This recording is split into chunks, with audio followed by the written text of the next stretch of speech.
Welcome back to Fakt Vs Ficktion. Why didn't you leave when you had the chance? We're here. Anyway, as usual, I'm John. I'm here. I'm officiating the services this time. This is weird. Officiating this? We're not getting married. Oh, that's what you think. Look, I got a degree for a reason. Anyway, right. What, in priestology? In Christianism. Yeah. Anyway, with me is Matt. Hey, I'm doing the reporting as well this week. The reporting. Surprisingly northern. We got that scoop. Anyway, also we've something. got we've got Corby who just hopped in on the officiating. Well, as I say, he's got his degree in priestology, and I know a good undertaker, so we got all bases covered. How quick is the marriage till death do us part? You stab him at the altar. Well, it's a binding agreement, but with a good loophole. It's a Romeo and Juliet special. God. You know what? There would be some people in this world who go for that, would think it'd be the most romantic thing in history. Anyway, and with us, horrified, is Tom. I'm the guy who bursts in and says, I object, but I accidentally went to the wrong church and I've made a funeral really awkward. He has to back out carefully. You just... like that one episode of The Vicar of Dibley. Oh, that was good. God. Wrong church. Oh dear. Anyway, yep. So it's a fact week, which means this stuff you can't pretend you can't like reassure yourself and say it's not real. It can't hurt you. This was real and it hurt people, definitely. This week is a disaster special, which means it may or may not be both funny. in terms of content and how it will probably be run. Yep. Yeah. Yep. Tom, why didn't you throw your hypothetical at us before we descend into just digging myself a bigger hole for accidentally? While we just to death. Well, we for death.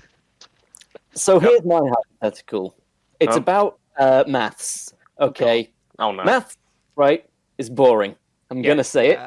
Maths needs something to spice it up. A new number. We need a new number between 1 and 10. What is it? What's it called? Where's it going? What shape is it? Let's get maths spicy again. Screw with the arranged order of numbers and make maths worse. Sheggan, and it's a reverse 8, whatever that looks like. Who decide? I think a reverse 8 is just an 8 again. You see, that's the Philistine regular math talk you've got going on there. You need to broaden your horizons, boy. Shegga, the reverse. I was going to make Sheggan. I was going to make a joke and say with an J, R makes it sound like a but slur. that's Don't actually do an that. imaginary number, I think. That problem when you know too much about maths to make a joke about it. I know. Anyway, that's my supposition. I like it. Where was that going? Yeah, what number does it go between? Between 6 and 7, as I said. Oh, between 6 and 7. Okay. Oh God. I might have said something different, but I'm going with that now. Sheggan can do it at once. He got his independence. Yes. My brain's trying to process how you could warp a number to look different, but all I'm getting is variations on the letter Z. The hot new number, Z. Oh, it's like you could do one where it's like a 7 connected to a flipped 7. So it's almost like an E, like a weird like a rhombus. Greek E kind of thing. Like an epsilon. Yeah. Yes. That was it. That's also known as a weird Greek E. Sorry, my bad. I don't remember. Anyway, I know too much random shit.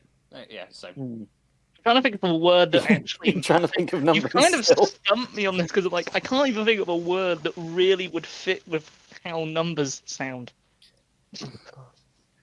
Well, easy. Think of it's easy. Just think of a number. Think of what it might sound like in another language, and then mash it with what you might think is another language, and then you go, bam, you got one. What fucking happened to me? Gabble. It looks like an elephant with tusk problems and sits between numbers 4 and 3. I'm trying to picture what that shape is. I just got like an oil painting of an elephant with tusk problems, and that's the number.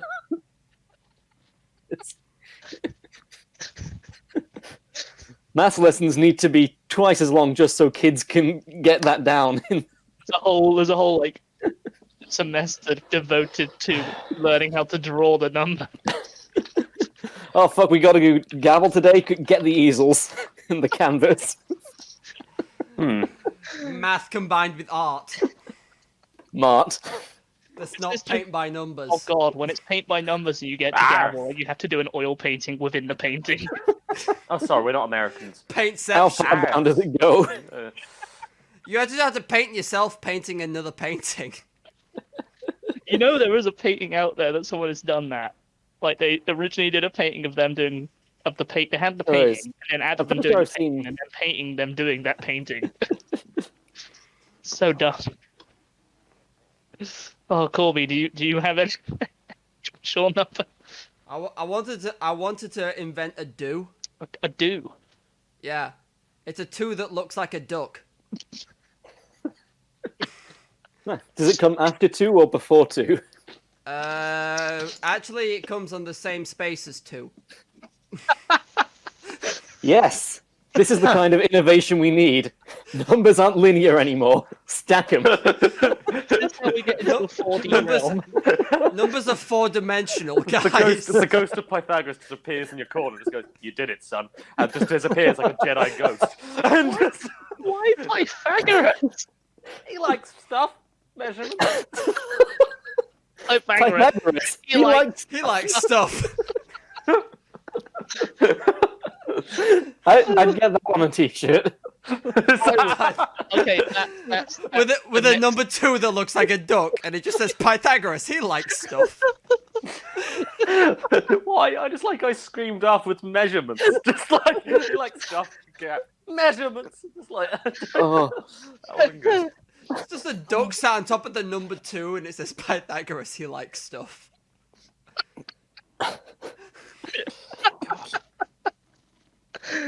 Ow. See, Oh dear. You gotta think in 5 dimensions. 5 dimensions?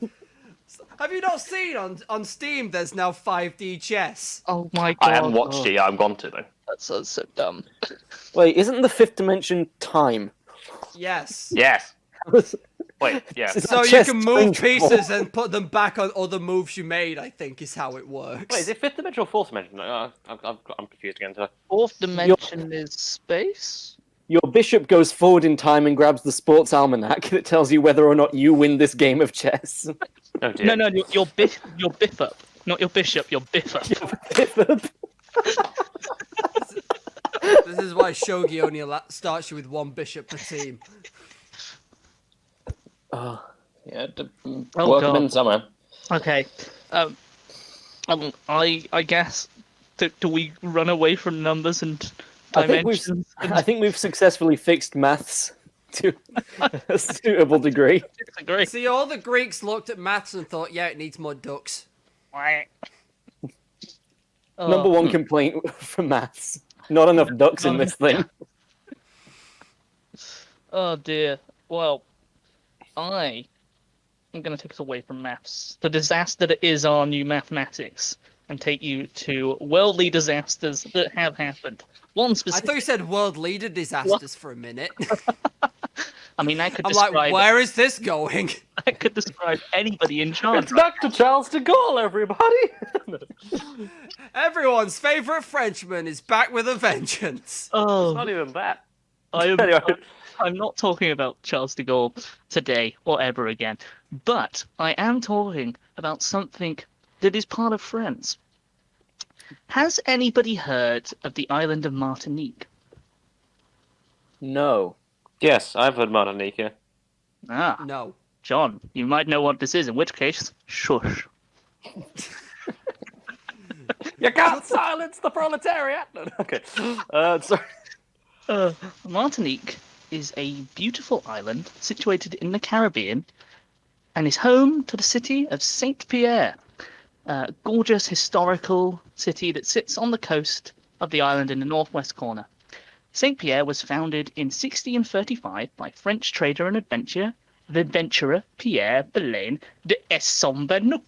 I am going to fail to pronounce many. Nailed it. Could you just try it one more time, please? I just Pierre Belaine de Esnambook. I'm going to put it so weird. Please put it name. in Discord so we can all have a go at this name. Okay, yeah, put it on Discord. We'll give it a go. But we had to get rid of the gif of Revolver Ocelot. He's still there. He'll still be there. He's always there in our hearts, Matt. Oop, double L by accident there.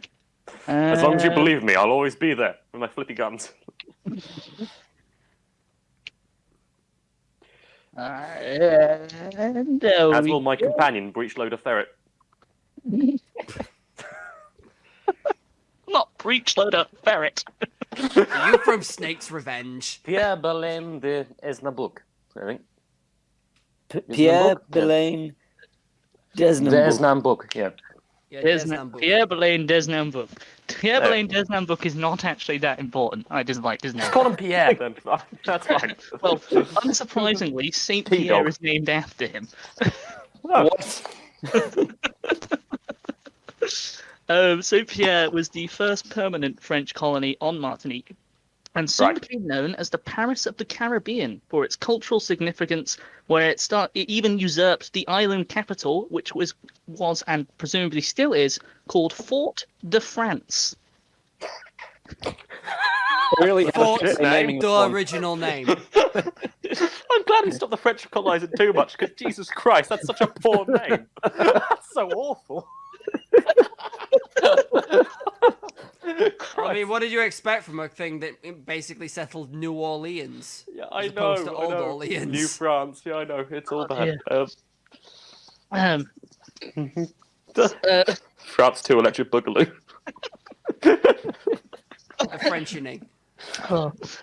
Saint Pierre has, as I say, big cultural heritage, cultural centre of the island, has an enormous harbour, which traded in vast quantities of sugar and rum, which is what the island was known for. Still is, presumably. The land is smooth and verdant all around, mix of various biomes. There's bamboo, like tropical forests, that kind of thing. Lovely variation in wildlife. And there is... it's one of those. It's got a M. Sorry, I wanted to see one. Ate my microphone. How big is your microphone? Big enough. Big enough to love, small enough to vor. Small. I hate the phrase "small enough to vor."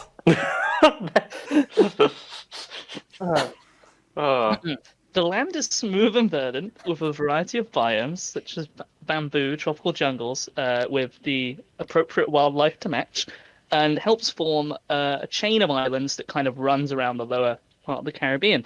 And of course, it's home to Mount Pelée, a stonking great 1,400-meter high volcano. They name after the footballer. I'm starting to. I'm joking. I think I know what the disaster's going to be. Anybody want to take a guess? Flood. Close. Pompeii, the sequel. Hotter flood. Flood, but oof, much too hot.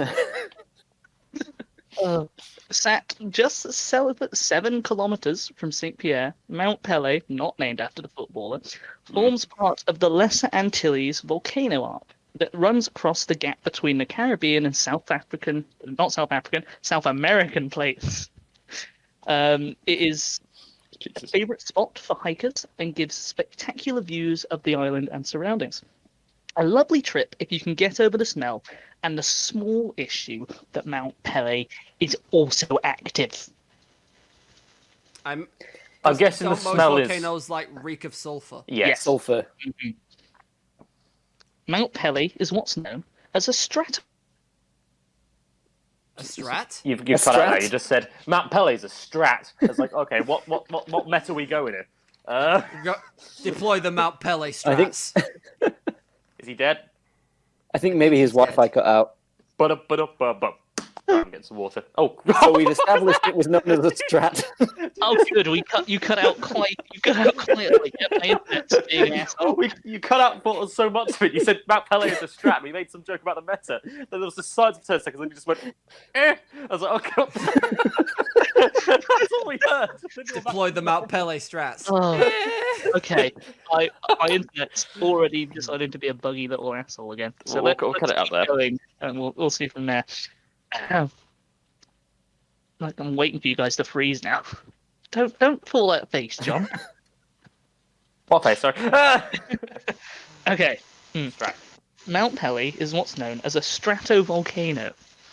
Oh. It has a cone composed of a stratified layer of hardened ash, solidified lava, and pumice, and it has what is called an étang sec, or dry pond, which is a crater that sits near the summit and is essentially a plug for the volcano or something like that. One of the plugs. I don't know. It's hard to find information on.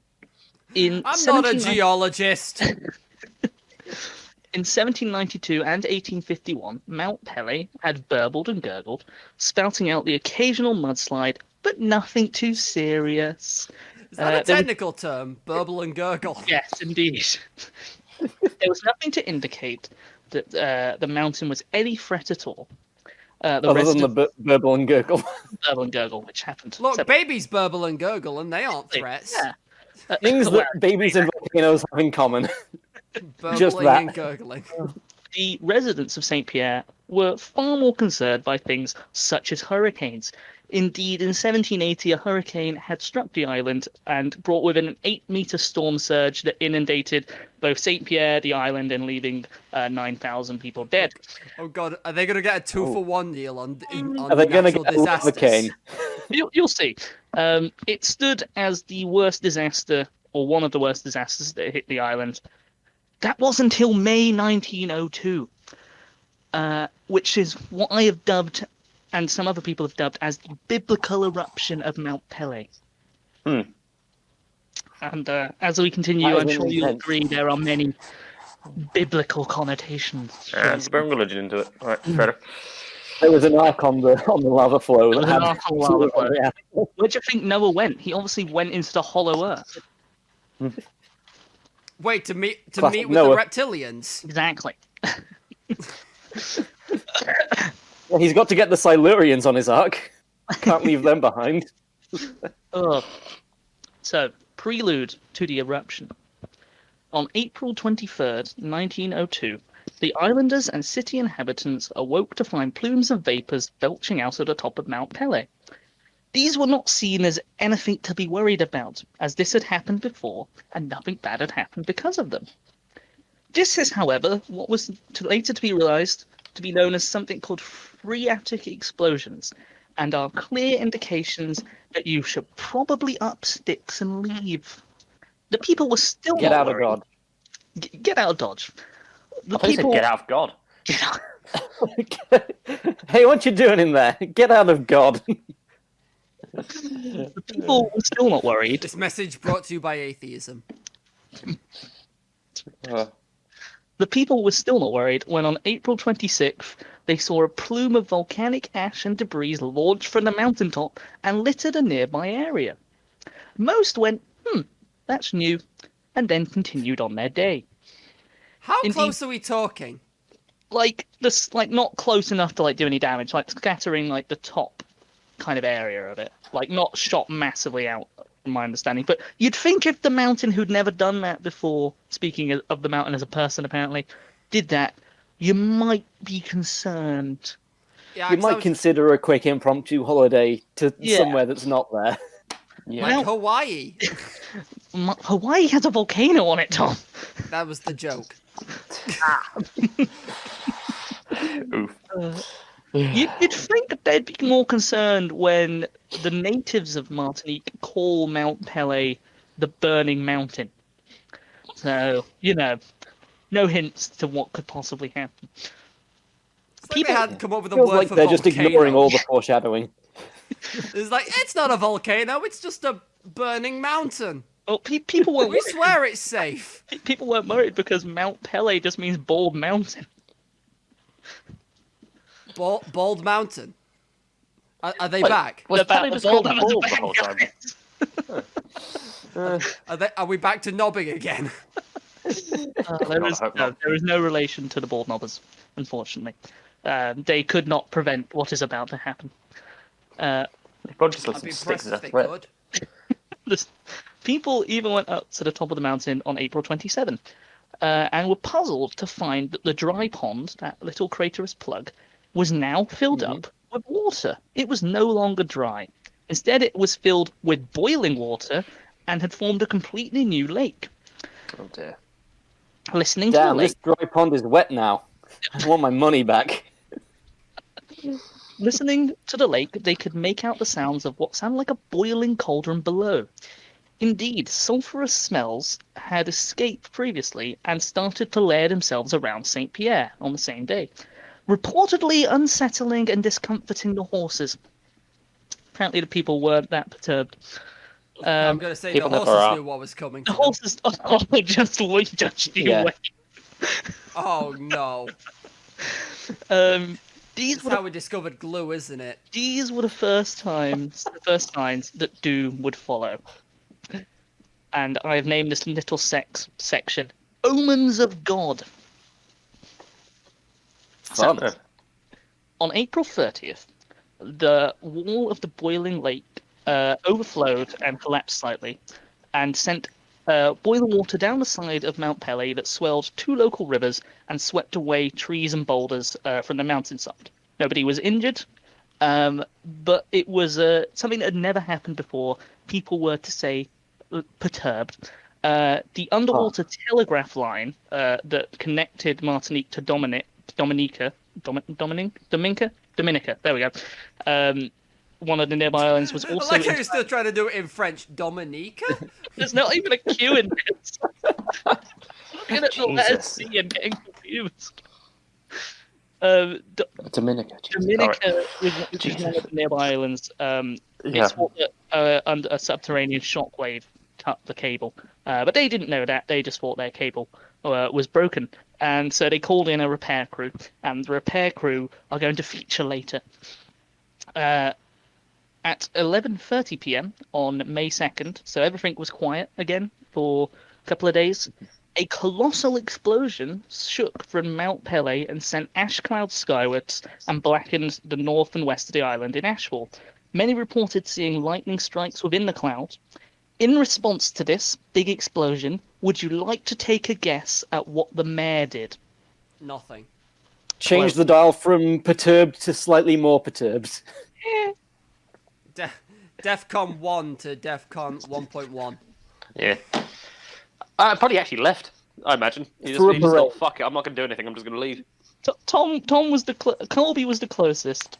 In response to this, the mayor and the local newspaper decided that they should probably postpone the pre-arranged picnic that was set for May the 4th, and it was definitely postponed because we don't want a mudslide getting in the way. You thought wasps at the picnic were bad. I'm just trying to see like how big this mountain is, just so I can work. Because you said the boiling water took out trees, and I'm like, that's a fucking lot of water. Yeah. Well, it swelled out of the crater into the rivers and swelled the rivers, and then the rivers carried the trees and rocks away. Right. Okay. And to be fair, you don't need a lot of water to move a lot of mass, that's the thing. Yeah. I was just looking at like the height of this. It's just under 1,400 meters high. It's a big ass mountain. Although it does say the best way to get up it is to walk. Yeah, people are still hiking on it, even though it's still active. So you know, To this day, Oh, still yeah. active. Well, people do that with Mount Etna and stuff like that. It's just that Mount Etna's a lot safer. Because it's got like it's kind of like, it's not plugged up, it's kind of half open most of the time, so it's always constantly releasing stuff. So Mount Etna's not that dangerous. Yeah. But it still occasionally fires fucking massive rocks in the air, but people just don't care. Residents were confused the following day when they found myriad dead, stiff, and ash-covered birds littering the streets, and fishermen reporting that huge numbers of dead fish were floating on the ocean's surface. There's a reference for just me, but that's the start of Dr. Stone before everyone else turns into stone. It's like, oh god, the birds have turned to stone. That's a bit fucking weird. They thought it was a tad odd. What they didn't realise is that, again, another shockwave had hit the water, which had killed all the fish, and the birds had been in the ash cloud and been promptly, melted and suffocated. Don't worry, the wildlife's going to have its Pour one revenge. out for the birds. Pour one out for my avians. Revenge of the birds. Not quite. Pandemic shock and terror. It's Birdemic, the Volcano edition. There's a birdemic Birds too. with flaming wings. Just a Swooping phoenix down. at that point. On May 3rd and towards the May 4th as well, an enormous ash cloud again layered St. Pierre and its surrounding villages, blanking them in near darkness and preventing any form of coastal navigation. Not a single fishing boat tried to go out that day, but that didn't stop people trying to book passage on the boats. Like, something's clearly up here. Maybe we should leave. People are starting to come to their senses, but the mayor and the papers are still saying it's all fine. Don't worry about it. It's okay. We've moved the picnic. I mean, these dust clouds were appearing the day before, and I think Matt said on the day of the picnic they had planned.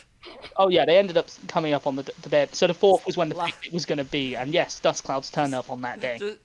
Just don't. Oh wait, never mind. The dust clouds were coming for the picnic. I'm imagining like the picnic blanket was like pre-laid out in preparation. Yeah, picnic blanket. It's just been over there the whole time. Oh.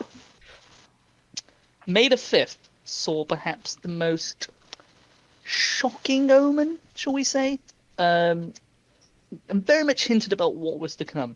The crater wall at the top of Mount Pelée broke, sending a 100-kilometer fast boiling mudslide, which crushed a local sugar mill, killing 150 people and creating 3-meter high tsunamis when it hit the sea. The tsunamis then ravaged the coastline, inundating St. Pierre and damaging many of the available boats.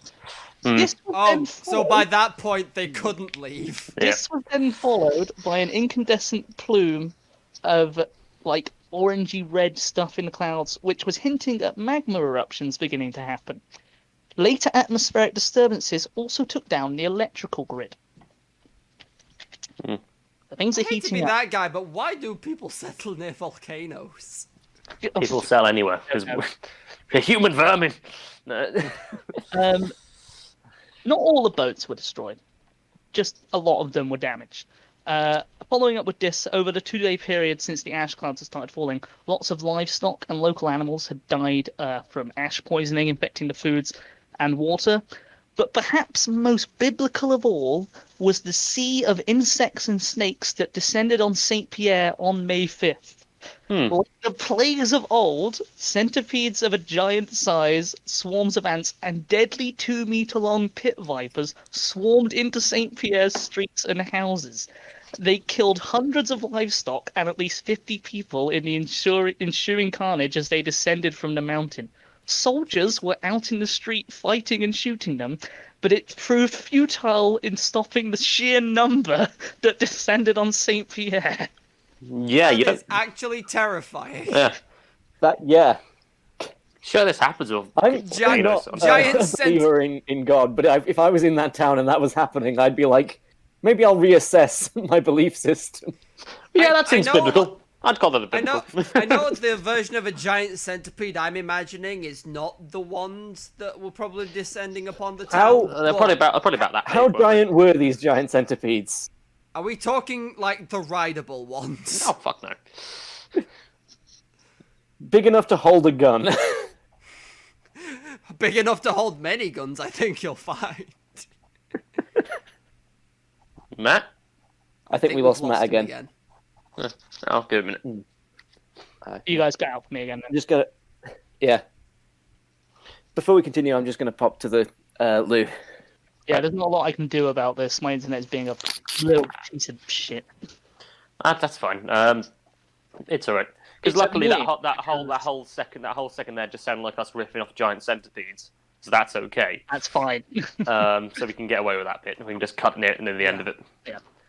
They were asking how big the. I didn't find that out. The vaginas are. Yeah, I imagine they're about yay big. They're about South America ones. Yeah. They're not. They're big. They're Because not, in my head, I was definitely imagining the rideable ones from D&D. To be fair, I've been imagining millipedes instead of centipedes. Either way, they're horrific. Yeah. Yeah. Yeah. God, this is so fucking incompetent. This. I mean, I think that's also a theme. Like, you're gonna see the incompetence of. You already seen the incompetence of the people in charge of this island. You're gonna see more of it. But in your version, there's a thing where there's like, yes, there is hearty incompetence everywhere, but there's also a certain level of there's certain things you can't avoid here. Some certain parts of this were going to happen. Indeed. Every part of my story could have been avoided. True. Every single part of it. Cool. So yes, giant centipedes and snakes are terrorizing the population of Saint Pierre, killing indiscriminately. The vipers are still a problem. I'd be more worried if they were discriminate. Like, if they only targeted women or something like that. I'd be more worried. These vipers are sexist. This isn't good. They just know what they want, John. At least the centipedes are inclusive, goddammit. So, that was May 5th. On May 6th, during about 4 o'clock in the morning, blue flames erupted from the crater. And I'm sorry, what? Blue flames started erupting from the crater. Lava and magma started poking over the rim of the volcano. That is a thing with certain volcanoes. Basically, it's the sulfur gas igniting, and that causes a blue glow. It's very pretty, but also fucking terrifying. I was gonna say, they suddenly got arcane in nature. Nothing else happened on Someone's doing this. Someone turned on the fucking hob. It's just a gas ring. Just a gas ring on top of the volcano. Nothing else happened on May 6th. On May 7th, however, in the morning, they saw bolts of volcanic lightning in the ash clouds and a reddish glow. People started to get the hint and began trying to leave. I want to see what volcanic lightning looks like. Hold on. This long. Oh, it's beautiful. Have you ever seen it?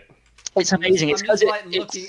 it screws around with the atmosphere around it, which shit, causes this looks it. cool as It's this so looks cool. cool as hell. Put a picture up for the people when we get a chance. For the people. Hold on. Yeah, no, it's beautiful. Come have a look. People started to get the hint that maybe Whoa. they're not trying to leave. But the swelling of refugees from the local villages made it impossible to get many people out. It also did not help that the mayor... It also did not help that the mayor demanded... I know he's probably French, Matt, but there's no need. The mail. Mayor de Ville. Sorry. It did not help that the mayor banned people from leaving because it was technically election period, and presumably they didn't want the vote to be affected. Ah, shit, The of course. Does that sound familiar? Holy shit. The local papers even went so far as to say that because a nearby volcanic eruption on the island of St. Vincent, which incidentally killed 1,500 people, meant that Mount Pellé's internal pressure would drop and therefore it wouldn't erupt. No! It was bullshit. Wait, what? No! It's like, because, the Earth's basically a big kettle, and if you, let out a bit of steam at one end, it's fine, right? Yeah. When, For fuck's sake. when one volcano opens, another closes? That's not how it works. A commission appointed by the island governor, the leading expert was a high school science teacher, said that everything was fine. The governor Oh, God. even brought his wife and children along to reassure the people that all was well and they were going to spend the night in Saint Pierre. Not everybody was convinced. Captain Marine Leboeuf decided to get the fuck out of there, only taking half his sugar cargo, ignoring shipping protests, and ignoring the fact he had a lack of clearance from port authorities, and ignoring the fact that there were threats of arrest put to him if he left. He left. Threats of death if he stays, so that's worse. Yeah. Wait, who just left? Captain Marine Leboeuf. Some guy Leboeuf. we've never mentioned, but he decided to get the fuck out of there. Yeah, fair. I'd listen to LaBeouf. But, to put it in context, he was threatened with arrest, didn't have authority to leave. They weren't letting people leave, basically. Yeah, no, they... Yeah. Now, eruption day. On May 8th, at 7:52 a.m., the telegraph operator who was monitoring Mount Pelée sent a message to the capital of Fort de France that all was well. This was quickly followed up by a one-word message that said "Allez," which I had to Google Translate because I forgot that "Allez" meant go. The line then went dead. On May 8th at 8 a.m., Mount Pelée erupted. Those out on the ship, the repair ship that I mentioned previously, witnessed the upper mountain rip itself apart, shooting a black mushroom cloud skywards that spread over 50 miles and darkened the sky.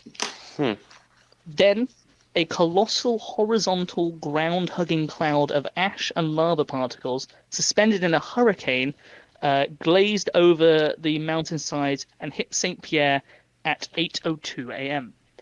Black and glowing, this is what would come to be known as a pyroclastic flow. Yeah. Well, the thing is, hurricane stuff that can happen with Aaron, just because the mix of hot and cold air will fucking a volcano can set off so much bullshit in just one go. One thing can set off tsunamis, hurricanes, lightning. Fuck! It's all they're hilarious. Sorry. Use those words. Yeah. Those in St. Pierre were killed instantly. They were just outright killed.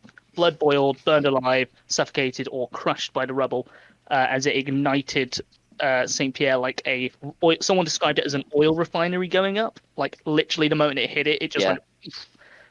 the whole city turned into a firestorm, helped along by the wood and copious amounts of rum that was... I was going to say, like, that, and I don't know if you've ever seen burning sugar.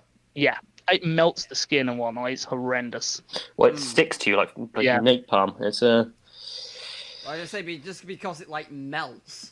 Yeah, it goes up incredibly quickly, and then the sugar just melts and sticks to whatever it. It's literally napalm at that point. In the space of a few minutes, 30,000 plus people were dead. Muddy ash rained in a sudden downpour, and all communication to the north end of the island went. Not even the ships close to shore survived. There was relief efforts, but they couldn't get back on the island until 3 o'clock in the afternoon. So at which point Saint Pierre had been burning for about 7 hours. And I hate to be that guy, but at that point, I don't think there's much you can do. Yeah. The only real unaffected ship that could get close was a French warship called the Souchet, and the captain only found the dead.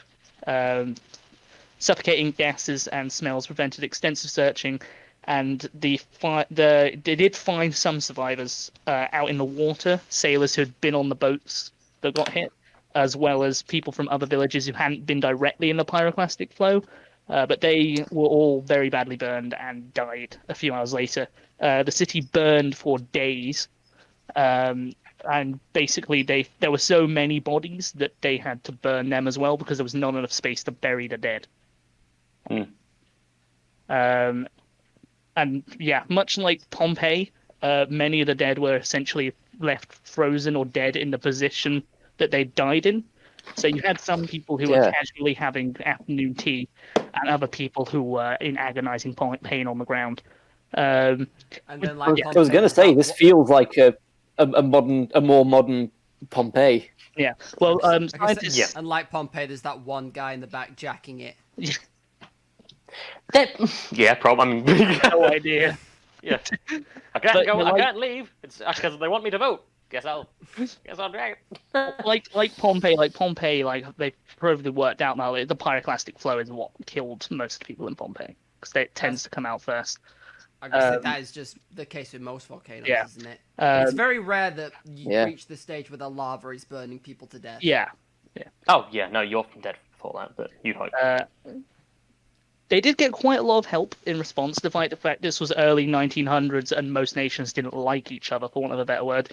The USA, UK, Canada, Germany, Italy, Denmark, Japan, Russia, and the Vatican all sent relief operations to help. Unfortunately, the disaster struck again on May 20th when another eruption killed 2,000 rescue workers when they were trying to clear out aftershock bodies. Won't it? And then another pyroclastic flow occurred in August 30th, killing more people. Yeah, it was real bad. The eruption at Mount Pelée marked essentially the beginning of modern volcanology. Proper analysis and definition of the pyroclastic surges. And these are now, as I said, understood to be the deadliest part of any volcanic eruption. And similar eruptions to the ones at Mount Pelée are known as Pelean eruptions. Mount St. Helen is the most well-known version of these kinds of eruptions, mainly because it happened on like American soil. Like I hadn't heard of the Mount Pelée eruption until I found it by accident. I know that pyroclastic flows are just they're so fucking quick that you wouldn't be able to do anything. It took 2 minutes, and that was it. Yeah. Because it's like on average they're like, I think on average they're well above 50 miles an hour, but they can get up to like fucking crazy, like plus hundreds of miles an hour speed. It's terrifying. You just can't do anything at that point. Yeah, well, like that earlier like 100k mudslide was an indication of how fast it was going to be. Yeah, exactly. You can't do. Yeah. And the fact it wouldn't have mattered if it was 50k anyway, because Mount Pelée is only 7k away from Saint Pierre. Saint Pierre could not have gone. No one could have gone away. Unless, there weren't almost certainly no cars or anything like that on the island. No, It's probably all horse-drawn and stuff, so you're screwed. Mount Pelée is one of the deadliest eruptions ever. It is third only to, or it's the third deadliest. The other two being Tambora in 1815 and Krakatoa in 1883, and it was the worst eruption in the 20th century. And it didn't stop erupting until 1905, following up with more pyroclastic flows and tsunamis. Today, Saint Pierre is a shadow of its former self. They never managed to fully restore it, probably thinking it wasn't a good idea because they're still by a massive active volcano. Yeah, 3 years of just eruption is probably like a thing that says, don't live here. I mean, it hasn't stopped Californians, but still. Californians are mad. Yeah. It does remain a city of art and history, with historical remains and a volcanology museum. They've also seen to installing a monitoring station to ensure that next time it erupts, they can get out of there. And I have a few more facts just to round off, the mildly depressing elements of this story. There were actually 3 survivors. Most everybody died, but there were 3 survivors. A man called Ludger Silvanus. Maybe pronouncing that wrong, probably am. Silvanus! We'll just call him Ludger. Ludger, who was saved by the fact that he was in a poorly ventilated jail cell and only suffered burning. He didn't get suffocated. Apparently, he had assaulted his friend with a cutlass. That's why he got saved by his own idiocy, by the sounds of it. There was also a man called Leon. Leon. You kind of deal, Matt. There was also a man called Leon Leander, who lived on the town's edge. All these people got quite badly burned, but he survived because he wasn't directly in the flow and he was high enough above it. But there were people in his house who did die. I'm guessing they just got burned pretty much by the hot air, essentially. Yeah. And there was also a young girl who hid in a rowboat in a cave and then was found drifting 3 miles out to sea, unconscious but alive. Was she burned as well? Oh, yeah. Yeah. It's the sheer heat of it. A rowboat in a cave sounds a pretty fucking good idea, to be honest. Mount Pelée erupted again in 1929 and 1932, and both times, American madman Frank Perrett put an observatory less than 3 kilometers from the top and proceeded to watch the pyroclast flows as they went around him. Not unsurprisingly, they nearly killed him. He didn't die, though. Keyword nearly. Nearly died. Die. Matt, I'm just looking at the thing, and there's not one in 1929 and one in 1932. It erupted all the on and off in between those years. Yeah. It was on and off. That was the last period. For 3 years. Yeah. Just to add to the more ominous level of it all, the eruption itself took place when the island was supposed to be having a feast to celebrate Christ's ascension into heaven. So, just adding to the biblical nature of it all. There was also evidence that an eruption could have occurred, being seen way back in as early as 1900. If you'd gone up and examined that dry pond, that plug, you would have been able to see cracks and stuff. So, basically, people have worked out that if they paid attention before it even happened, they probably could have gone away.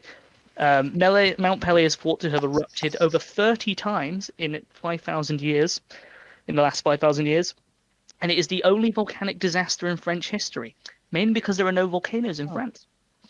But Mount Pelée that makes sense. Or anywhere else they settled. Well, Martinique is still technically considered French. Yeah. So, because it's not that big of an island.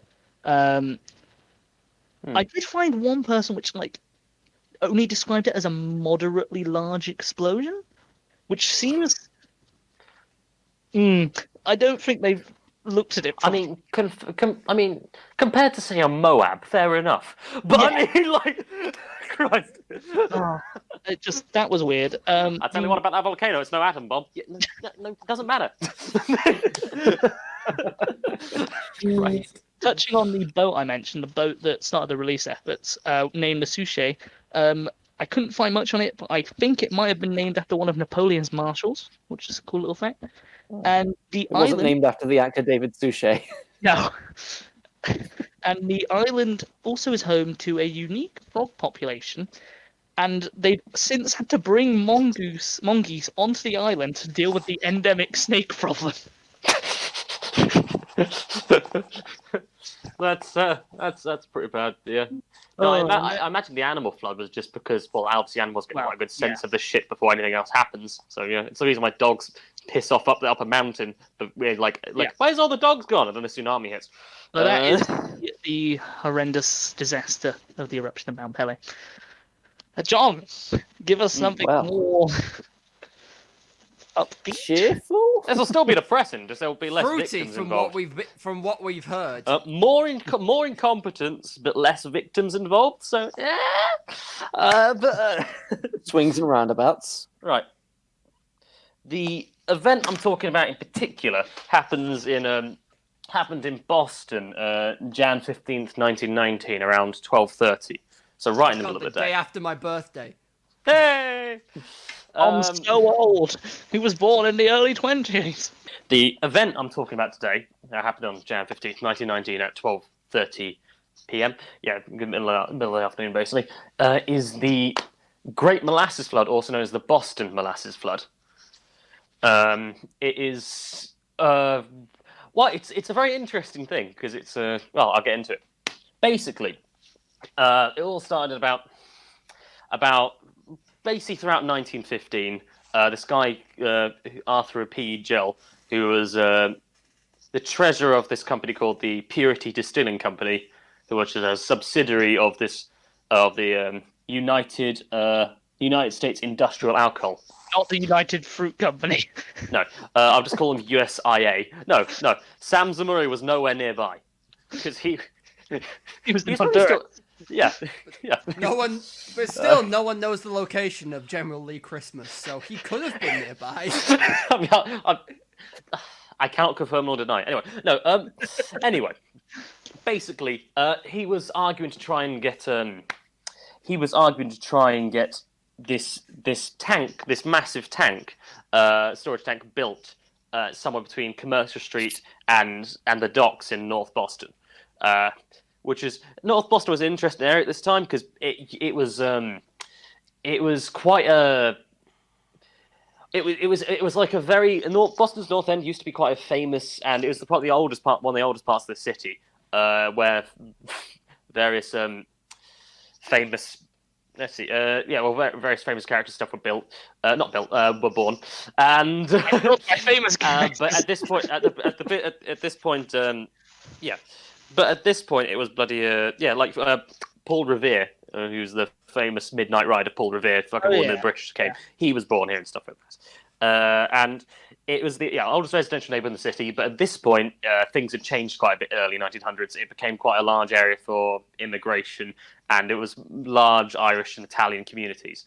And there was kind of a theme of East Coast. Yeah, exactly. North East Coast. Boston was kind of a hot point for it was anyway. The first port of call on travel.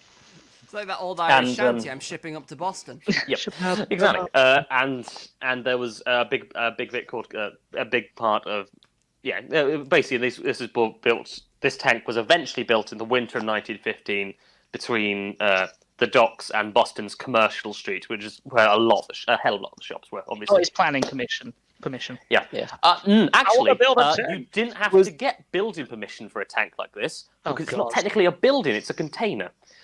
This is a first in... Is anyone else imagining Homer's pig shit container from the Simpsons movie? If you keep that in your mind, it's pretty bad, because this is so incompetent. Basically, a lot of this blame I can lay at a fair part of this I can lay at the feet of Arthur P. Gell, the treasurer of Purity Distilling Company, because they did kind of... He was asking for the tank. They did kind of rush it. Yeah, that's the guy who was who was trying to get the land to build the tank on. He did get it, and at the winter of 1915, it was built. This tank was 50 foot tall, 90 foot in diameter, 240 foot around, and at its max capacity could probably hold about 2.5 million gallons of molasses. So he had a mansion in the shape of a tank. A what? I've just come to terms with the fact that we're not talking about a military tank. which is what I was imagining up until you said how big it was. It's a container, no. What you said about... the TOG 2. Wait for the TOG 3. Like a silo. What the hell are you on about, mansion, Matt? So he's basically got like a mansion, but it's shaped like a tank.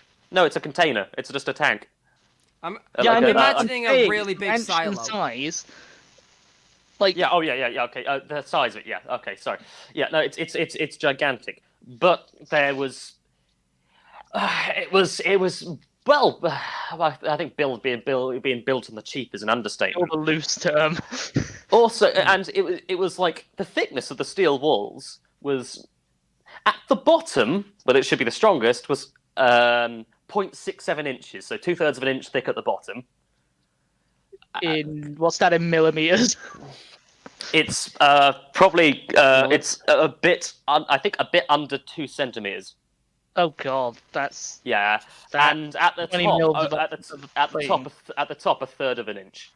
So that's barely over a millimeter. I think. Barely over a centimeter. I mean, this was really bloody thin. They've done. It's quite an interesting and like structural engineering standpoint. So there's a lot of those studies done it way too thin to hold anything close to this.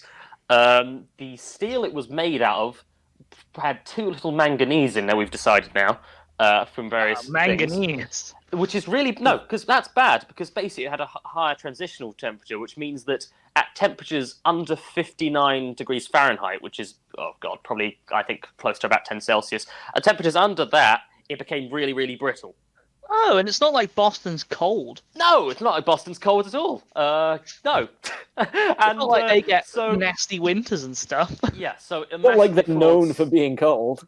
Massively flawed steel, and the problem also was Arthur P. Gell, because Arthur P. Gell was not a man who...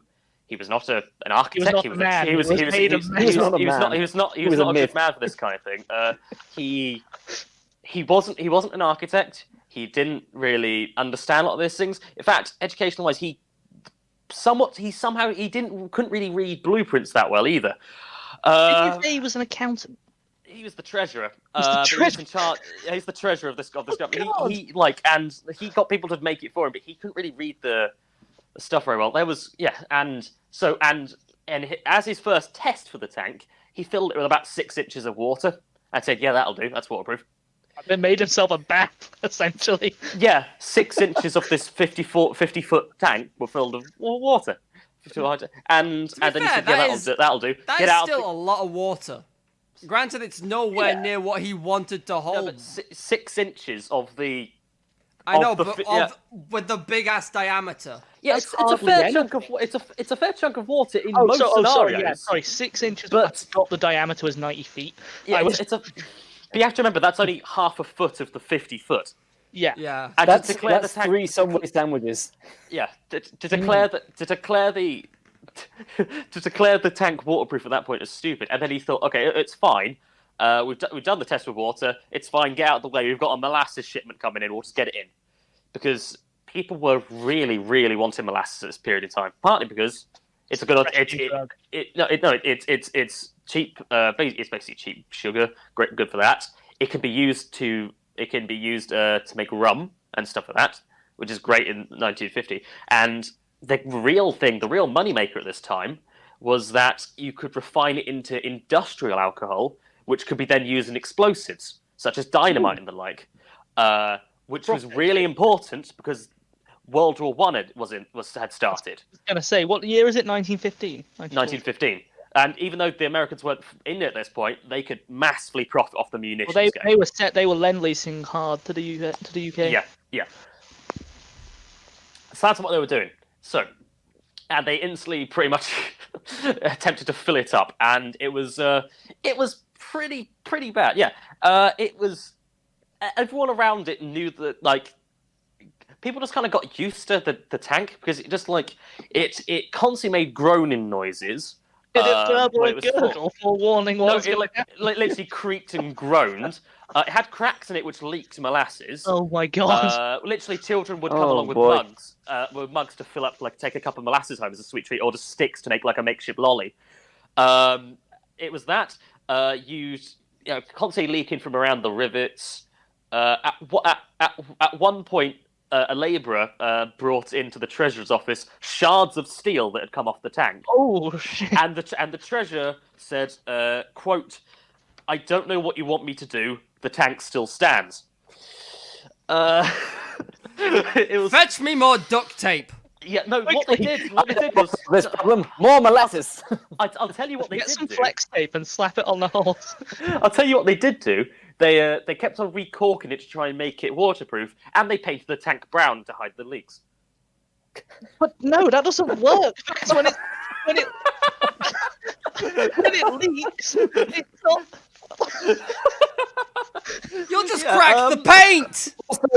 It's surely people will see them painting it. Yeah, but people just didn't care. That's the thing. It's not like it's gonna hide the fact if it's leaking out the bottom. It won't hide the fact if it's brown that you're. Yeah, but you won't be able to see it from a distance.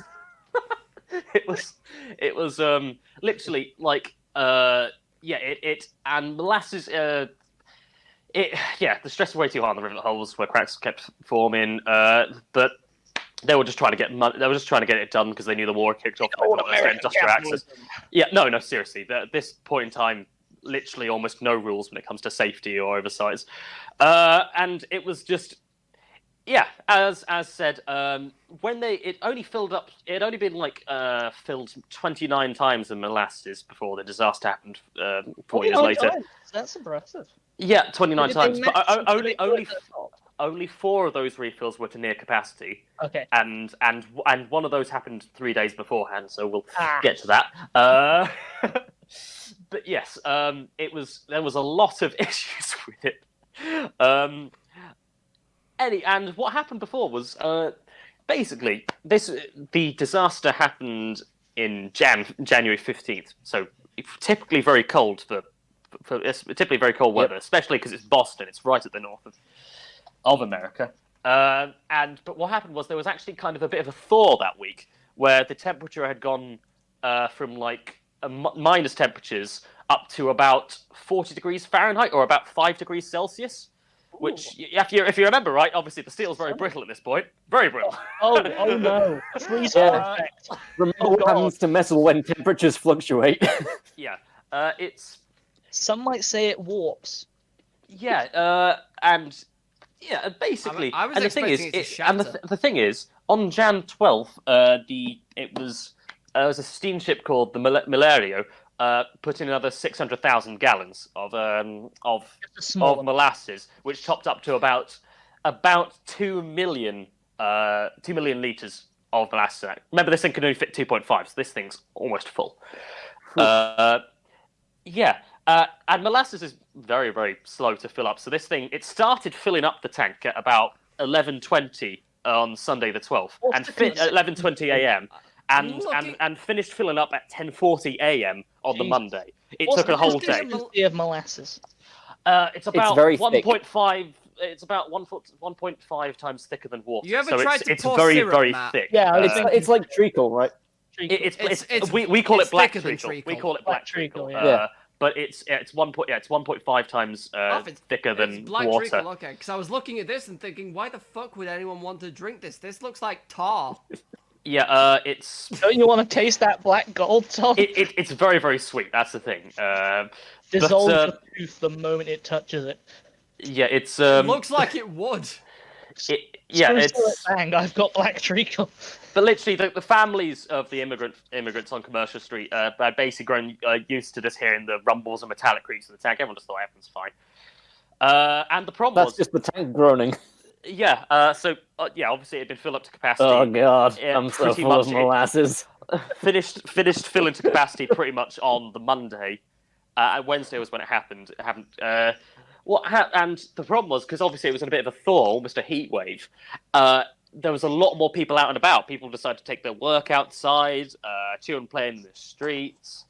In fact, the guy who's supposed to be supervising it, I can't remember his name, he'd actually gone out shopping with the missus. It was wonderful.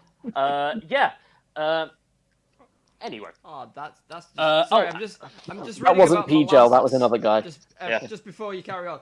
Molasses is 22% water and 75% carbohydrate. Fucking yeah. hell. It's fucking tasty. You could make a loaf out of that. Yeah, I was going to say, that's like liquid bread. Don't tell me on it more. But yes, I am getting hungry. To put in perspective, I want to say 600,000 gallons were put in it.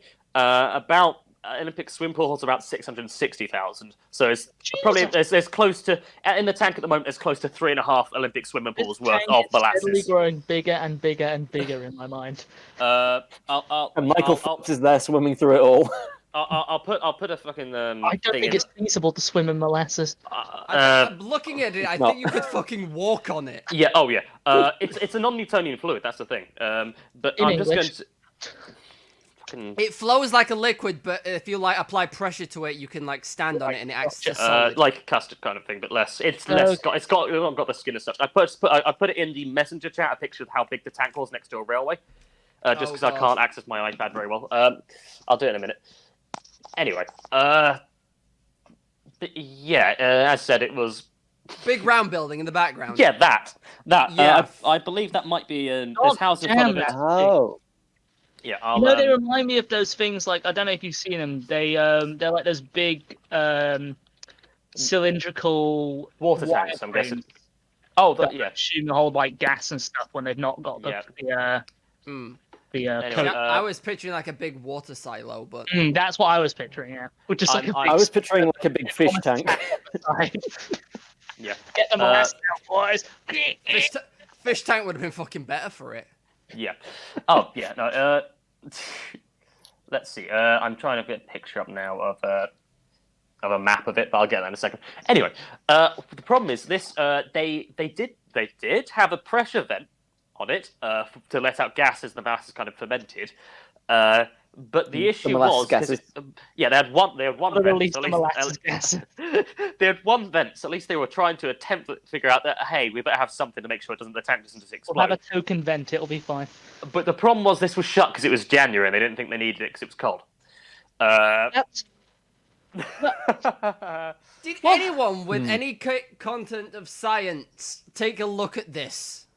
Yeah. Or was it just run by businessmen? Yes, and the thing is, there is almost it's early 1900s. There's almost no safety requirements or anything. They didn't even need planning. They didn't need a building permit because it's not a building. You know, it's. Oh my God. The vent is there to release gases. Therefore, it doesn't matter if it's summer or winter. But, and as I said, they barely tested it before even when they built it. Like when I said they did that water test, 2 days after, the 6-inch water test, 2 days after they did that, the first lot of molasses came in and filled the whole thing to about 13 feet of the 50. So yeah, they just didn't care. But yeah, it used to be molasses used to be a very, very common sweetener and stuff like that. They get shipped in from places like Cuba, Puerto Rico, West Indies. It gets delivered, stored in the tank, and then eventually delivered to the company's manufacturing plant in East Cambridge as and when needed. It was basically having their own tank to store stuff in was a massive savings for them, so they didn't have to anyone else hold on to it. Anyway, but cutting costs. To clarify, 1919 was quite a hopeful year for Americans, especially Bostonians, because the war had ended. 1919. because the war had ended. The Spanish flu pandemic's over. The Boston Red Sox just won the World Championship. Yay! Before the video cast. Yes, but basically, yeah. But as I said, it was really quite a warm day. It was at least for Boston, January. It's above 5 Celsius. Like a heat wave out here. Yeah, people making the most of it. Housewives turned to chores they could do outside. Workers took their breaks in the sunshine. So basically, and children were going around the tank, obviously with bloody sticks, trying to make makeshift lollies for the somewhat hot weather for them. It was, and this is right by the docks. There's a lot of people working. There was pretty much a giant playground nearby as well. This is possibly the worst it could have been. To cause maximum damage. Anyway, as the lunch hour rolled around, they're everywhere. Theory behind this. Yeah, as the lunch hour rolled around, everyone was happy. I have to say, it was also right next to a firehouse as well. Oh, good God! Yeah, it's literally the firehouse is behind the tank. To clarify, is this a house that has fire in it, or a firefighters? Firefighters, okay. Because my brain went, oh my God, they've just got a burning house next to it. Yeah. Roll up and see the famous Boston burning house. Yeah, there was children collecting. Local children collecting firewood from kind of near the tank. Workers were chasing off their spot, but often they could, they were children, they can get around that, and they use sticks to make the lollies. Anyway, William White. Here we go. William White, the superintendent for the Purity Distilling Company, decided to leave the office and meet his wife for some lunchtime shopping. The tank would be unsupervised in his absence, but he didn't think it would be an issue. It's not like the supervision could have stopped it. Yeah. If I look at the tank, it will be fine. It's like a weeping angel. Basically, what happened... It's like reverse what happened. If I don't look, nothing will go wrong. A watch tank never implodes. What happened about 12:30 or 12:40 was suddenly there was this massive like pop-in noise, like kind of noise, and people were like, what the hell is that? Is that gunfire or something like that? Because obviously the Tommy guns happened. It made me think the tank is just aura-ing. But there's but obviously some people thought, okay, what the hell is that? Is that gunfire? Is something going off? This was the rivet shooting out of the tank. Oh God! Riveting gunfire. Yeah, tank. Yeah, no, bad. This is the rivet shooting out of the tank. At which point the tank kind of collapsed on itself. Oh God! It imploded. The whole kind of thing just went, and out from the sides. There's, and the problem is, oh God, and as said, there was all these areas around it. There was a full street of people shopping. There was housewives out. There was a stable nearby, a firehouse, children in a playground. This could have not been the worst place ever. What happened? There's a quote here from a Frank McManus, patrolman for Boston Police, which is like, yeah, of course, fucking Constable McManus. Was making his rounds. He stopped at a call box commercial seat to make a routine report back to headquarters. Suddenly he felt a wet, sticky substance hit him on the back and shoulders. I was at a loss to know what it was at first, thinking it might be mud. But when I turned my head, I saw the molasses tank plunge out in the direction of the elevated structure, which buckled over. The next second, a wave of molasses swept up the street in my direction, but I beat it out in the race, for I rushed up a side street and escaped except for my uniform, hat and shoes being literally covered with the sticky substance. He was one of the lucky ones. Really lucky. Because the entire tank had collapsed, spinning its entire contents across the neighbourhood, and molasses, you think, it's 1.5 times thicker than water, it's quite a dense thing. Does it hit you like a solid brick? It does, but you think it'd be relatively slow, right? It'd be slower than water, at least, doing this. But as I said, it'd been a relatively warm day, and in this kind of... the weight of it acted more like the speed of like a landslide almost. Oh, good Lord. It was very fast. It spread out in all directions at a speed. We think they've done calculations now of about 35 miles an hour. And the black wave was huge just because the mass. This is 3.5 Olympic swimming pools worth of material. Yeah. The wave was huge. It's at the peak of the wave was probably about 25 foot high. Bloody hell, that's tsunami levels. And with that much, and to reiterate, a tsunami, if it was up to your thighs, would take you out. You couldn't do anything to stop that. It would take you along with it. Yeah. This stuff, obviously being that much more denser, wouldn't need that much. So, it basically destroyed many of the buildings. Actually, like the firehouse gone, House gone. It just... That I've just put in Discord is the picture they have for it on Wikipedia. was I about to fucking put it? That was, yeah. I just saw the lightning. Oh, good God. Yeah. That's... Wow. Yeah. That is a lot of devastation. One thing I've noticed looking at these pictures is like the roofs of the buildings are still intact and everything else is just buckled underneath them. Yeah, it's horrifying. Let me just find the chat room just to make sure I can actually put this thing in the chat real quick. This is like basically the area, the stuff surrounding the tank as in like a map. And that's basically what kind of happened. So you can see the streets right there, the docks right there. That commercial street is all shops around it. If you can see also in that design, there is a elevated train line there. Right? I think you can sort of see that on like. Oh yeah, you can on the initial picture. See that on the picture as well. Yeah. Yeah. What happened? It did buckle part of that. But yeah, basically, there's a lot of quotes from a lot of people here,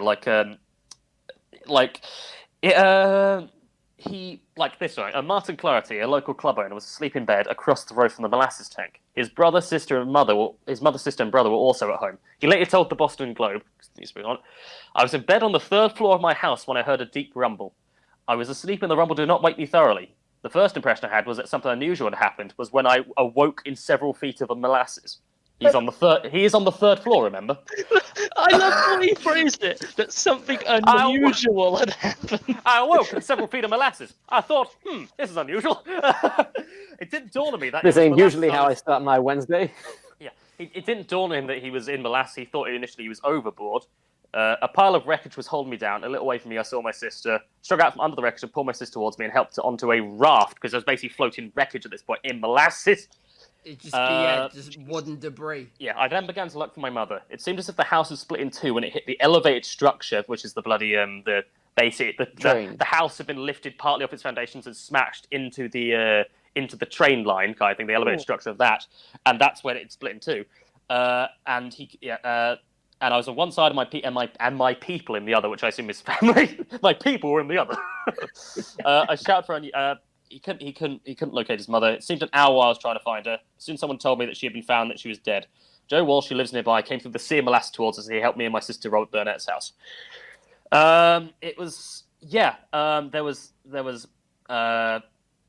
He did find his brother. He saved his brother was found by someone else, but his brother never quite recovered mentally and spent the rest of his days in an asylum because he couldn't recover from the trauma of the molasses flood. Is this like the only time it's ever happened in history? A molasses flood like that? Yeah, essentially, I think so. As I said, there were multiple firefighters in the firehouse playing cards, which you can see on that map is right bloody next to it. Yeah, it's right there. It is right there. It is. Let me find the quote for that. It was basically what happened with that was when it hit. Someone looked out the window and saw the thing explode. It hit the firehouse, lifted it kind of partly off the foundations and pushed it along. Because just the strength of this thing. Yeah, it lifted off its foundations and moved about 10 feet towards the docks, toward the water, which I'm not sure if it's better or worse at this point. It's a good thing it didn't go in the water. Yeah, but it was. Yeah, and luckily, Lieutenant John Williams of the firehouse had left the firehouse to go get lunch because it's around that time. He heard the roar of the tank collapsing, ran back to help. He couldn't get to the entrance because the molasses were blocking everything, which is, I mean, you have to remember. Molasses, the more I'm imagining there's some kind of monster. But you have to remember, think about this. It's denser than water, a hell of a lot of times denser. It's also sticky. If you're in it, you're not getting out. Wading would be impossible. Yeah. If you're under the surface, you probably can't get out. That's the horrific thing.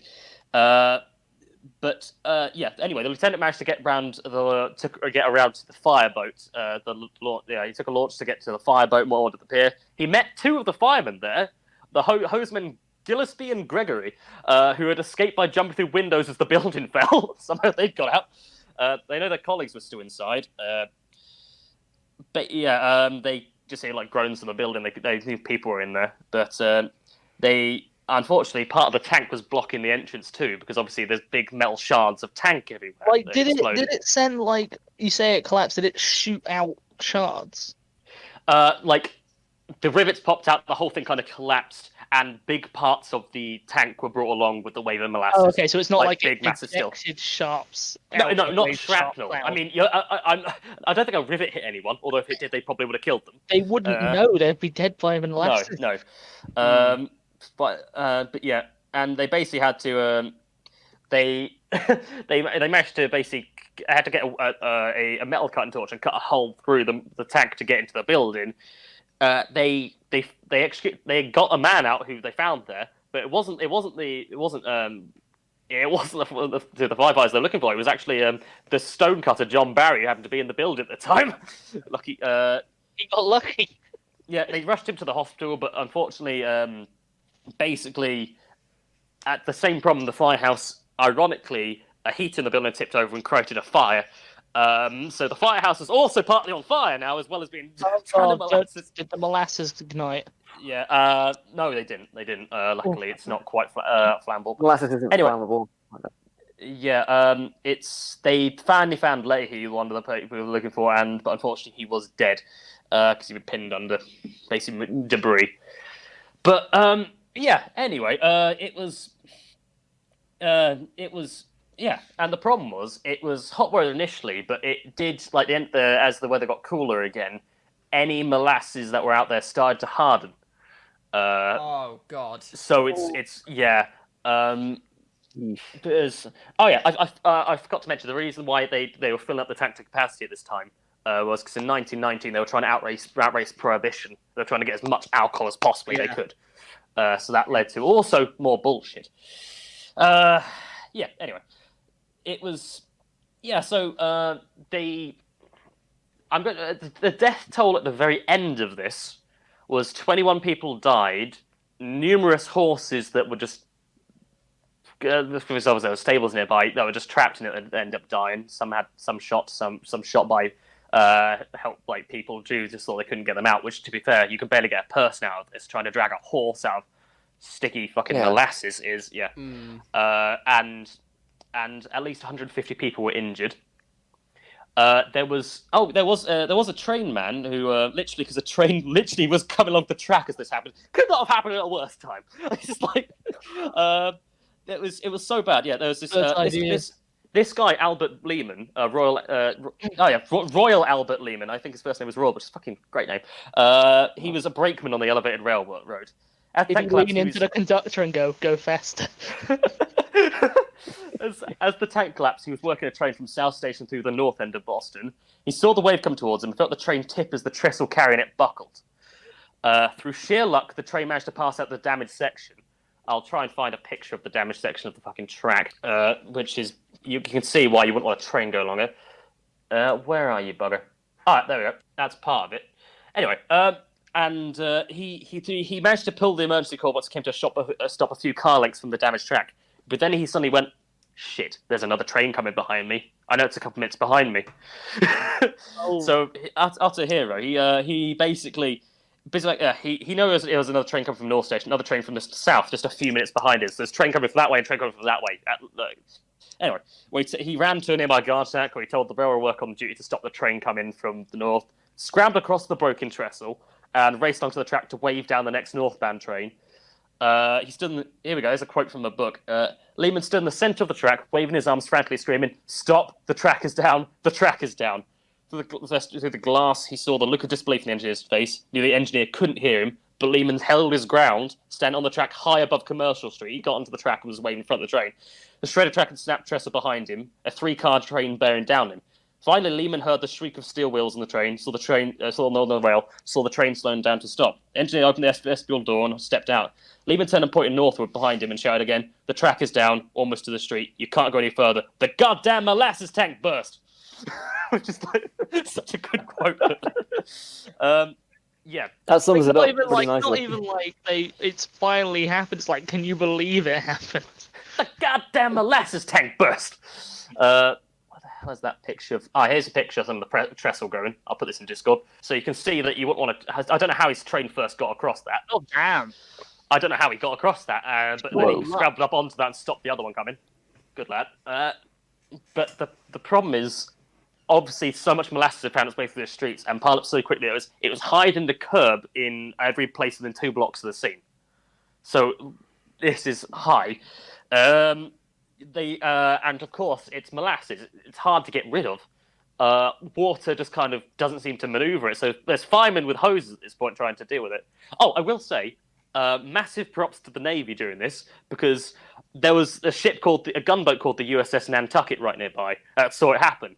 And the officer of that just went, right, lads, we're piling in. And then 116 sailors just piled off the deck and started dragging people out of the molasses field. They probably rescued about 50 people, which is a good omen, which is hard. Nice. And they got there before the police and the firefighters turned up, which is, to be fair, can't blame the firefighters. Their firehouse away by the flash. They were being carried away at the time. But several houses had been demolished and just ruined. There's so many just pictures of it ruined areas and the like, just houses that are flattened. But and what was it? Had a point, lost it. Yeah, and as said, it grew cold and it almost hardened. They ended up getting saltwater hoses from the fire boats to actually be able to disperse it at all, and they basically just kind of washed it all the way into the harbour.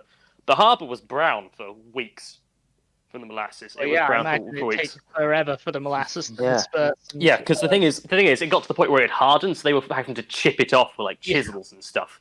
Jesus. It was. Yeah. Get your pickaxes out. Yeah. Yeah, it was. I know molasses is sweet, but I can't imagine the smell would be that good anymore. No, it was a sweet smell. The thing is, with the smell of it, funny you mentioned that. North Boston stunk of molasses for decades. Decades. You could smell it in hot weather. My God. But yeah, but the thing there was quite a. It's funny because the actual casualties really should have been more. 21 dead, 150 injured. They got lucky with that, especially because how populated the area was. People on the streets. One of the buildings right next door that got utterly demolished was the yard of was a building located in the yard of the paving department. A large number of city employees were just eating their lunches there, and all of them were caught in the building when it collapsed. Practically every man in the structure was either killed or hurt. So essentially, those who were right next to it are the ones that were outright killed. Yeah, but there were quite a few people who several children died in it just because they're on the streets and easily get swept under and just couldn't get them out in time. It was, as I said, it started off a funny thing, but no, it's horrifying. It was just, yeah. It was literally taking people to the hospital nearby, and they had to cut off part of their clothing because it's so saturated with molasses you can actually get it off them. And horribly sticky sweat. Yeah, it was. Yeah, it was really bad. Yeah, really bad. It was, and they thought for a second that they thought for a while the youngest victim was a 5-year-old Albert Gianchi. Gianchi, sorry, Italian surname, was the flood. He had been shot to his feet and was thought to be seriously injured, but when they actually got to the hospital, they actually got him cleaned off completely uninjured. Somehow completely fine, this kid. Just been semi-drowned by molasses. Yeah, several, kids. But they did. It does say that more Hawkwine's sidebar from the Globe's coverage, and that's that they work with large cranes to clear the wreckage of the Clafferty house. It was that Clafferty class. That was that guy who basically said, "I woke up in molasses." Thought it was suspicious. Yeah, they were. My interests were aroused. Why are we picking Deep South for a Boston accent? I don't know. My interests were aroused when the goddamn molasses tank burst. Molasses tank is gone. But basically, they were clearing the wreckage of the house when they heard a kitten meowing for the wreckage, and they actually managed to. They actually managed to get a kitten out of this bloody wreckage, who was quote none little the worse for an imprisonment of several hours. But yeah, they had to use salt water to break it all up because it's break up much easier than plain water. The cleanup took weeks. The cleanup took, they reckon, 87,000 man hours overall to actually get everything off. That is a lot. Because and the problem is the sticky goo was also being like the molasses were being spread around the city because everyone who'd walked in it walked off with it on their fucking shoes and was just fucking tramped it throughout Boston. Why do I feel like? Yeah. I feel like there must have been groups of people there, like who were with the company who were trying to salvage the molasses anyway. I don't know. There is a. This is half the story. The next bit is what happened afterwards with the whole. Well, let's go sue some people. Let's. But yeah, I was going to say I hope that P-Gel gets come up. And you don't hear much about Arthur P-Gel. Actually, the company itself got. Well, I'll get onto that in a minute. But but the quote here for a while is it was said that for a while everything a Bostonian touched was sticky. And like that sounds like a stereotype that never went away. Yeah, but it's and as I said, 87,000 man hours to clear it up. Some of the dead were not recovered for 3 or 4 months. Partly because like obviously some people took weeks to get out because they were under the fucking under molasses, under rubble, under steel bits of tank. Because there were some cases where it literally a thing of wash the molasses away with saltwater hoses. And then, there's a big metal bit of tank there. Right, okay, now we've got to get the cutting torches out to get and see what's underneath it. Like, it must be so... morally demoralizing. People must have had PTSD from that, and that must be such a strange way to get PTSD. Boston's on the coast, right? It's on literally. I'm about to get on that. Some of the reasons why some of the dead weren't recovered was because they were washed straight out into the harbour. Yeah, that's the kind of thing. Just because when you said they were washing it with salt water, I'm like, well, I hope they're coastal because they were using ship seawater. They were using fireboats and the firefighters and stuff like that. But anyway, and at the end of the whole thing, 21 dead, around 150 people injured, countless animals, that kind of thing, countless property damage. Now, of course, everyone wanted to know why the tank collapsed. Obviously, we know because I did all that fucking prep and just say, yes, that it was thin steel. Tis fucked. Anyway, no. Others merely said it was its time. Yeah. Now, the owners, the Purity Distillery Company and their parent company, USIA, United States Industrial Alcohol, said, "We can get out of this, lads. We're going to blame it on anarchists. We got sabotaged. Yeah." They did that because it was shortly after the war. They'd been sabotage attempts not in this tank, but on their company before, because obviously they were using molasses to make explosives. So naturally, people tried to stop it. There'd previously been anarchist bombing at a police station in Boston, not far from the North End tank. Series of bombing in the United States by anarchists in 1919. Well, here we go. With more than 30 booby trap packages posted to prominent figures in April. And there was, a year later, the Wall Street bombing, technically unsolved still, but believed to be committed by anarchists, that killed 38 people. Bombing, that killed 38 people, so technically a higher murder count. Anyway, so they were trying to... Yeah, so the basically, like, here we go. Harry F.R. Dolan, attorney for the United States Industrial Alcohol Company, said that the company holds the theory that the explosion was caused by some outside force and not from within the tank. He said further that molasses does not ferment in winter weather. You have to remember this is above zero temperature because of the fucking heat wave. And that the tank was bigger and stronger than required by law. There wasn't no law requirement. And the company has no enemies as far as he knows. It's so fucking Despite bullshit. The fact that they've been sabotaged. Yeah, I don't know that last line. No enemies as far as we know, because it's probably anarchist. Yeah. This is the line the company maintained with the cause. As you know, our company has no enemies, but this was done by our enemies. Yeah. It was done by anarchists. Outside, we're definitely not drowning our enemies. That was the whole point of the molasses. Yeah. But anyway, 119 separate claims against USIA were combined to one class action lawsuit. It was, with let's see, Hugh W. Ogden was asked to preside over the case's order and evidence and issue report, based on which it might go into a full civil case there. Yeah, because they basically just basically had to consolidate into one like big case because Well, no, because the courtroom didn't have enough room for all the lawyers, let alone all the witnesses and stuff. So they had to make it into one big case just to fit people in the room. Damn. But they actually, the company actually wanted it in one big case because they thought, well, if we even discredit one witness, that's discredited all 119 cases. And the defense, the defense, Charles Francis Choate, which sounds way too much like Chode. He led the defense. He summarized the case in his opening argument. What was there to have caused a tank containing the perfectly harmless substance in common commercial use to go down with every indication that its breaking was caused by some tremendous explosive force? And they said it was built by reputable people with skillful in this kind of work and carefully painted, kept in perfect condition. No. We only hired the most skillful, low-wage workers. There is no suggestion of a defect or deterioration in the tank which could account for the fracture in any way. Someone just holds up a stick with molasses on it. Yeah, and you have to remember, there was a guy brought into the treasury office to shards of metal from the tank. This is like, just for fuck's sake. With that in mind, he said, your mind is drawn irresistibly to the conclusion that a tank could not have collapsed without the operations of agency, which, in an instant of time... Is he a Jedi? Your mind has been drawn to this conclusion. Which, in an instant of time, multiplied the pressure of the outside shell hundreds of thousands of times.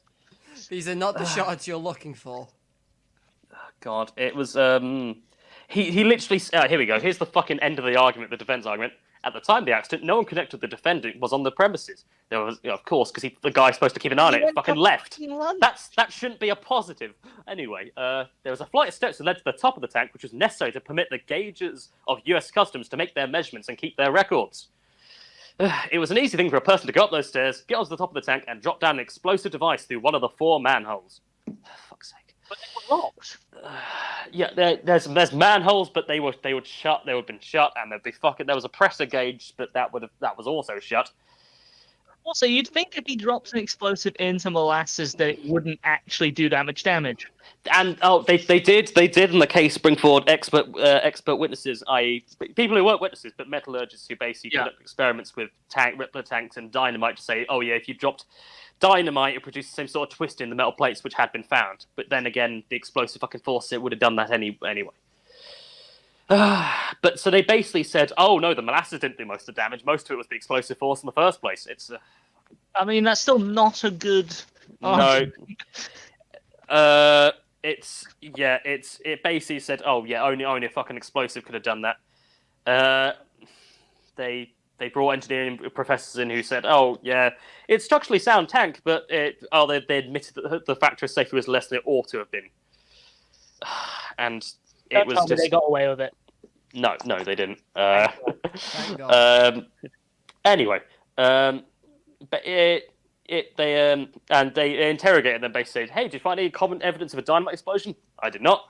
No, on the day were you able to find a carnal evidence of dynamite or high explosive were you? I did not find it. Do you see the effect that day is such as you would expect to find where a high explosive had been used? No, sir. Do you see any evidence, any parts are collected from which you can make up your mind that dynamite or any other high explosive would cause the failure? Did not. No, sir. Did not. No, sir. It was bad. It's the kind of thing that and they've testified that the upper layer of molasses would have had like almost a leathery texture because non-newtonian fluid. Act as basically would stop the gas from the fermentation process actually escaping further upward and may increase the side of pressure inside the tank, which would have caused me more of it. Fucked. It was it was quite funny. There's he reminded on his expert he called only one eyewitness to the tragedy of the defense, a widow named Winifred McNamara, which is a fucking great name. Relation to Robert McNamara? No idea. It doesn't. She lived Commercial Street. Unfortunately, she didn't. The witness to the defense did not exactly lend them much credibility. Says her behaviour court. When under cross-examination, she threw her hands into the air, left the witness chair, and said she would do some damage if made to testify further. So she's just started threatening people.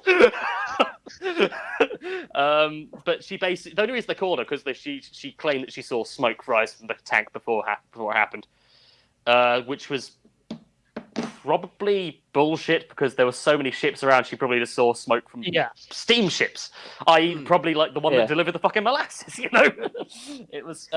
Witnesses are not a reliable source of evidence anyway. Yeah. And looking at the diagram on the thing here, it says behind the thing, one of the buildings was the Boston Gaslight Building. So yeah, it was. Was she gaslighting the Perhaps. But yeah. God. Like, if I bring this picture, if I copy this picture quickly, just to why did I do that? Copy image and put it in the Discord. This is a map of Boston, at least part of Boston, and this is the area. I think and this is basically the red circle was the bit that actually got affected. The red circle was the bit that actually got affected by the bloody tank going. Big. Yeah, that's the north part of Boston. You can see Boston. You can see the size of Boston Common there. And the red circle is what happened with it. Bad. Anyway, what eventually not the defense, the opposite. What's the opposite of the defense in law again? I said prosecutors. Prosecution. Prosecution. There you go. I said they got Miles Edgeworth. They got lots of bloody. They got lots of witnesses who basically just said, "Oh, the tank's always linked signatures put up." The bottom was leaked pretty badly. Just calling kids to the witness stand is like, did you or did you not go and collect molasses from the tank? Yeah, with my stick, sir. I got it in a mug, sir, on Tuesday, sir. Like a marine engineer, which seems like quite a credible witness on the fireboat, said the tank always leaked after it was put up. I know some of the vertical seams. The bottom ones leaked pretty badly. I'll do my first accent. From the top, you can see also the molasses running down the side of the tank. The tank kept leaking right up to the time of the collapse, but you cannot notice it so much at the last because they repainted the tank. It was kind of a dark reddish brown. You couldn't see the molasses clearly, therefore saying that they fucking trying to hide it. And the steam, they painted it brown to hide the molasses coming out. I understand now. Yeah, that was why they painted it. I'm looking at molasses and it's just like a black liquid. It's blacky brown kind of. Philip Blythe and a stevedore had worked at the North End paving yard from 1960 to 1918, which is good that he stopped working because obviously remember that was a bit that got fucking crushed. Yeah. Said that he often leaned against the tank during lunch breaks. We could feel it, the vibration, bulging in and out. There was always a big leak, too, near the junction of the second or third plates, so you actually remember where the leak was. Molasses ran down the side of the tank, enough for the children in the neighbourhood to be there every day to get a dose of it. They would be there from early morning till late at night. So not only obviously there's fucking children everywhere, but also they were getting fucking sugar highs for pretty much every day from this tank. Getting some of that tasty night molasses. You know when their parent says too much sugar will kill you? That's not what they meant. Oh, cruel. So many children died. Anyway, but yes. They did call Gel himself. They tried to the treasurer. Treasurer choked the defense. Tried to prevent Shell from taking the stand, but only succeeded in having him give evidence from a New York hotel in front of two attorneys and a stenographer, rather than bring him to the Boston courtroom. He quickly got him to admit that the factor of safety he requests from Hammond Ironworks was not based on any advice or recommendations from technically trained engineers, builders, architects. He said rather vaguely that he had been told in the past by tank manufacturers that they built tanks with a factor of safety of 2, so I figured 3 would be sufficient. He did not, however, know who told him that or what size tanks they were talking about. He didn't look to see what a level 2 tank was. No, he didn't check. He also when the steel for the tank was delivered, didn't have anyone expect it. No one except for the people supplying the steel was asked to advise on the quality of fitness of the steel which was delivered, or the method of construction. No tests were made on the steel. And he just basically, after the tank was built, it was true, John. He did the 6-inch water test. Not on the steel of the tank. They did the test on the tank. They didn't test the steel when they got it. And it said after the tank was built, it wasn't inspected by. This is a quote from Jill.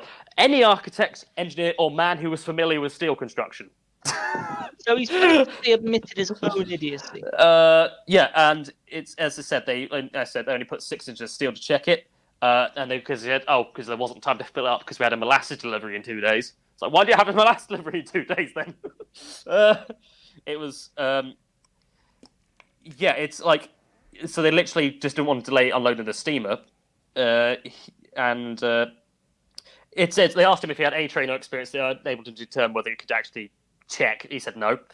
And he basically, and at the end of it, he basically at the great said, "I consider the tank satisfactory for our purpose." He seemed quite proud, Jill. I'm not sure what was up with him. He just, if you'll just answer the question, you have no. He's really not reading the room. and this is one of the last things I asked him was, Hull, Briscoe, if you'll just answer the question, no technical experience of any kind. No, none. It just fucking. It was. Oh God, I think he must have realized he shot himself in the foot, and it was like, oh God, Yeah. He appear confident. And they took it to an MIT professor, and he said, not even, the steel was crap quality, but not even that. They didn't even put enough rivets in. They didn't even have enough rivets in the first place. It said they shouldn't have exceeded more than £60,000 per square inch, and stress rate is 60,000 per square inch is as high as should be permitted under any circumstances. Although they reckon the pressure on the molasses tank on the day was probably £31,000 a square inch, so almost double. It was buggered. How long did this tank last? I was gonna say, how long was it? this Still? years. It was built winter 1915, and this happened in January 1919. Yeah. So the fact it lasted about as long as he did 4 years is a miracle. A miracle. It is. Yeah. It's. They tried to, and basically the defense tried to get doctors' witnesses try saying, "Oh, those who died from molasses asphyxiation would not have suffered as they died so quickly, so it's okay." That's not how it works. It also even argued that the company should not be liable for any damages in the case of the children on the basis they were trespassing at the time. Only if they were by the tank. They were by the tank, but it said we don't want to pay anything for them for dying because they were trespassing. Scumbags. It took 3 years for all the testimony to be heard. The attorney's closing arguments take up another 4,600 pages of transcription because obviously they transcribed everything. Nice. They also the prosecutor even said, "Look, even if it was a good tank, why'd you put it there? It's in the worst place." And he basically argued that it's just literally. He finished the arguments by saying, "When I said this was a sordid story, I submit that I was entirely right." Anyway. Ogden eventually submitted his 51-page special report on liability to the Superior Court of Massachusetts in 1925, 6 years after this had happened. The claims of sabotage were dismissed outright by the Superior Court. Fantastic. And obviously there was a concrete foundation left after the tank was there, because they put a concrete foundation in their steel tank. There was no evidence of any explosion, no broken glass above the windows. So no concussive blast, because obviously broken windows everywhere, wasn't there? And once again they just said Arthur P. Gell's a fucking idiot. There's an entire line of testimony here about how Arthur P. Gell sucks. I'm not going to read it out, but he's just negligent, doesn't know anything what he's doing. Anyway. Court rules. You're an idiot. Yeah, they had the tank corked twice to try and waterproof it. They knew it was buggered. Anyway, what happened was, here we go. They, let's see. There was let's see. There we go. Let's see. It was he recommended they paid out an estimated $300,000 in total damages. Which is a lot back in it's between $35 and $44 million today. It was a fairly low number considering the number of players and stuff. But most of the victims were working class, and therefore their potential was not very high because it's the 20s. Fuck everyone. The city of Boston was allocated more than $25,000 for their buildings. The Boston Elevated Railroad Company was given $42,000 of the $300,000 for the damage to overhead chest of the tax. Yeah, so I've just done quick conversion, $4 million. Isn't it 44? Oh no, it's 4 million. Sorry, it says it. Yeah, so it'd be I mean that's like 1920, but that's the closest you can get. Yeah, exactly. Yeah. The damages. Yeah, it was literally damages given to the they gave out more money to people who for more money if you were killed instantly by it. The fact families if they were killed instantly by it. The people who suffered or lingered were given less money for some reason. The family of the firefighter George Lady died only got $1,000 more for the hours than that he was trapped before suffocating for force to come in. It was bad. Anyway, they were the amounts were only advisory, but there was a private agreement. They basically ended up giving a private agreement with the USAIA attorneys, and because of the bad press, they ended up doubling the awards that Ogden suggested. It was actually more than 600,000. But it was bad. But that was the biggest at the time, the biggest civil suits in the history of Massachusetts, and it's quite interesting because it actually it was like the whole thing. It probably was the thing that actually started. It was the end of the. It was the beginning of the end for companies just doing things their own way with no regulation. That after this, there started to be engineering certification laws to be adopted in all states. So you had to get a certified engineer to say yes, this is fine. And before giving building permits, you had to have an engineer say yeah, that's okay. It was completely bugger. At least good came out of it. Yeah. But it's the kind of thing that like a lot of people later on in history just kind of didn't hardly believed it happened. But it's just like you could smell it you smell the bloody molasses for years and years. It was awful.